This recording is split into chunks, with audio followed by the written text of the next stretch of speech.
Guys, ഇന്ന് നമ്മളൊന്ന് ഗുണ്ടൽപേട്ട വരെ പോവാണ്. ഞാനൊരു വയനാട്ടുകാരിയായിട്ട് എന്റെ തൊട്ടുമ്മർത്ത് സൂര്യകാന്തി തോട്ടം തന്നെ ഉണ്ടായിട്ട് അതൊന്നും കാണാണ്ട് പോയാൽ മോശല്ലേ? അതിർത്തിയൊക്കെ കടന്നിട്ടുള്ള പരിപാടിയും കൊണ്ട് പ്രൊട്ടക്ഷൻ ഒരു കൂളിംഗ് ഗ്ലാസും ഹെൽമെറ്റ് ഒക്കെ വെച്ചിരിക്കണ്. ഇനിയിപ്പാരും സെലിബ്രിറ്റി ആയതുകൊണ്ടുള്ള ജാടയൊന്നും പറയാൻ നിൽക്കണ്ട. പ്രശംസ എനിക്ക് പണ്ടേ ഇഷ്ടമല്ല. ഇടക്കിടക്ക് ഈ വിശപ്പിന്റെ അസുഖങ്ങളുണ്ടേ എന്തെങ്കിലുമൊക്കെ തിന്നോണ്ടിരിക്കണം. അങ്ങനെ വിശക്കുമ്പോ റീലോഡ് ചെയ്യാൻ വേണ്ടിട്ട് കുറച്ച് കടികളൊക്കെ വാങ്ങിക്കണം. അങ്ങനെ നമ്മളെ ബത്തേരി ടൗണൊക്കെ കഴിഞ്ഞ് ഫോറസ്റ്റ് എത്തി നല്ല സുഖമായിട്ട് പോയിക്കൊണ്ട് കഴിക്കും. തീരെ പ്രതീക്ഷിക്കാതെടുത്തുണ്ടാവും ഒരു ഹമ്പ്. ഈ കൊടും കാട്ടിന്റെ ഉള്ളില് എന്ത് തേങ്ങയാണോ ഈ ഹമ്പ് ഉണ്ടായിച്ചിരിക്കണെന്ന് എനിക്കത്ര ആലോചിച്ചിട്ട് മനസ്സിലാവില്ല. ഒന്നും രണ്ടെണ്ണൊക്കെ ആണെങ്കിൽ പോട്ടെ എന്ന് പറയാം. മുത്തം കൊണ്ട് ബന്ദിപ്പൂർ ഫോറസ്റ്റ് തീരണ വരെ ഇതന്നെ പരിപാടി. സത്യം പറയാലോ ഗൈസ്, എന്റെ ലൈഫ് തന്നെ കാട്ടാനെ ഞാൻ ഇത്ര അടുത്ത് കാണുന്നത് ആദ്യമായിട്ടാണ്.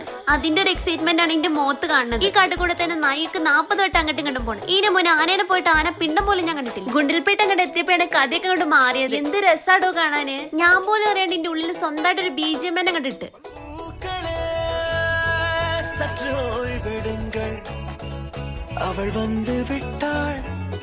ഗുണ്ടൽപേട്ടയിൽ ഇപ്പൊ മലയാളികളെ കൊണ്ടൊരു തല്ലയിക്കണ്. തൊട്ടപ്പുറത്ത് ശാന്തേച്ചി മുതൽ കുമാരേട്ടൻ വരെ സൂര്യകാന്തിന്റെ ഇടയിൽ കൂടെ ഓടിച്ചാടി കളിക്കണം. നമുക്കുള്ള സമയം വളരെ പരിമിതമായതുകൊണ്ടും രാത്രിക്ക് മുമ്പ് പൊരേ കയറിയില്ലെങ്കിൽ പൊരേ കയറ്റാത്തത് കൊണ്ടും ഇന്നത്തെ വ്ലോഗ് ഇത്രയേ ഉള്ളൂ ഗൈസ്. ബാക്കി നാളെ അല്ലെങ്കിൽ പിന്നെ എപ്പെങ്കിലൊക്കെ കാണാം.